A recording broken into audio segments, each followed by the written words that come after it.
course, while we're talking about allegations of doping, something that many sports experts will think is, well, what about the Sochi Olympics? Let's bring in investigative journalist Tony Gosling now on the line. Tony, it is an obvious question to ask, and we did get a response of sorts from the head of the Commission, Dick Pound. Let's just hear what he had to say. How confident can we be that the results in Sochi were true and that they weren't cover-ups there? I don't think we can be confident that there was no manipulation, Duncan, but we don't have any hard evidence that there was. We simply know that they were there. So Tony, I have to say, having heard all the evidence that's supposedly been put forward and all the accusations made, it's a bit surprising to hear the head of the Commission say that he doesn't really have evidence relating to Sochi. I would have thought that would have been a sort of a cornerstone of any investigation. Well, not necessarily, and I think there's echoes of the FIFA scandal here, isn't there, and geopolitics creeping in. The thing that I think is most surprising about this report today is pointing the finger at the FSB being at the Sochi Olympics. Now, anyone cast their mind back to Atlanta in 1996, to Munich in 1972, they'll know that there were bomb attacks at those Olympics. I would be absolutely flabbergasted if the FSB, the Russian Secret Service, were not at Sochi. Of course they were, keeping an eye on things. And it doesn't surprise me that they're taking this line with this investigation today. Also, going back to the documentary, Hayo Seppelt, the well-respected German documentary maker, he produced at the end of last year about this doping scandal. He had some very interesting things to say. I was listening here on British National Radio today saying, well, they were really only focusing on Russia and that it was very important that the investigation continues to look at other countries who it looks like are also going down this line. The problem here, in a way, isn't it, very similar to FIFA, is that you've got a partisan one side or the other between East and West actually running and chairing these big international sporting organisations.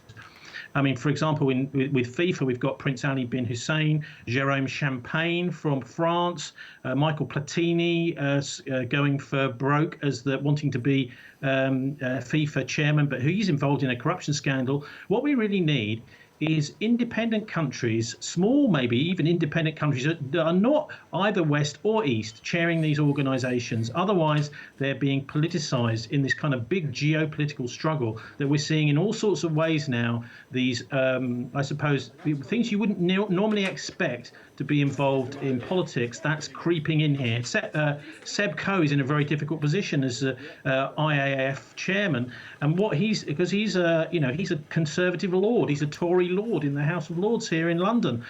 We've got to have real independence, as Seb has got a lot of work to do to make sure that he doesn't get dragged into this becoming a geopolitical issue at the IAAF.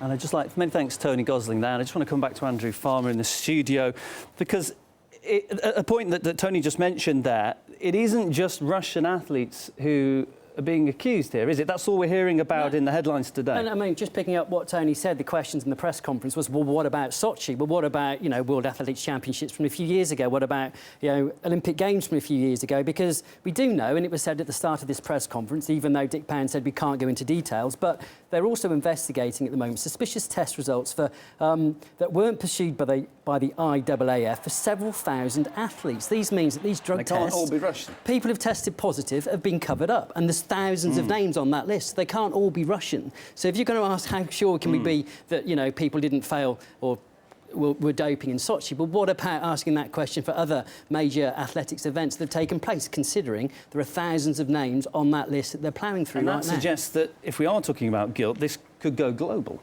I think it could go global. I think there'll be a lot of people trying to sort of shimmy away from the fact it was state-sponsored doping, which is the accusation levelled at Russia, and it's very hard to ascertain exactly how far people actually dope. But, if Russia comes second in the World Athletics Championships in the table and America beats them and Russia was the team that was doping, you've got to ask the question, who's faster than a doper? Exactly. Yeah.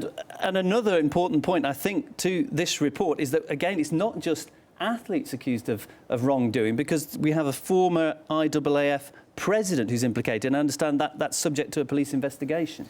True, that evidence has been handed over to Interpol, and I mean, we can't say too much about that for legal reasons and the criminal proceedings, and that's why they couldn't go into that in the press conference. But the allegations are that there were accusations of bribery.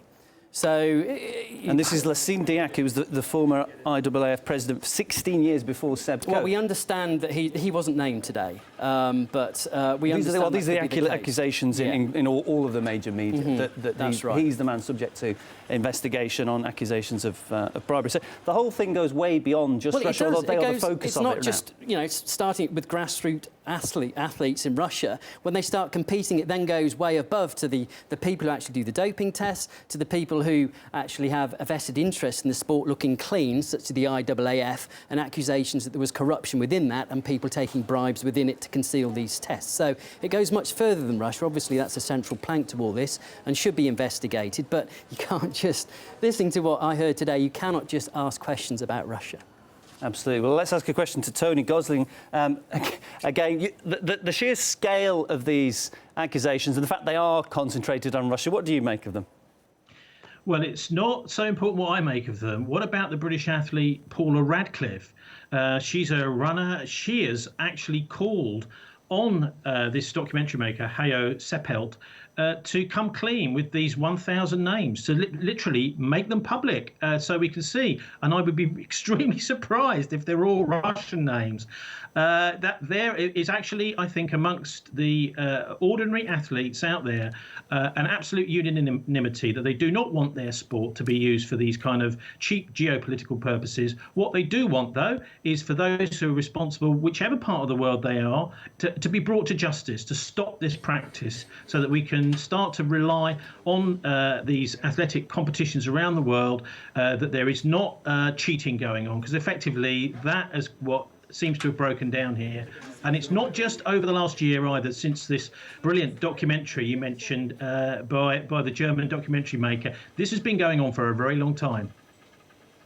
Yeah, it's a dark day for sport, and I suggest a very difficult one for those at the top of Russian athletics. Many thanks to our guest Tony Gosling, Ilya Petrenko in the studio, and also Andrew Farmer.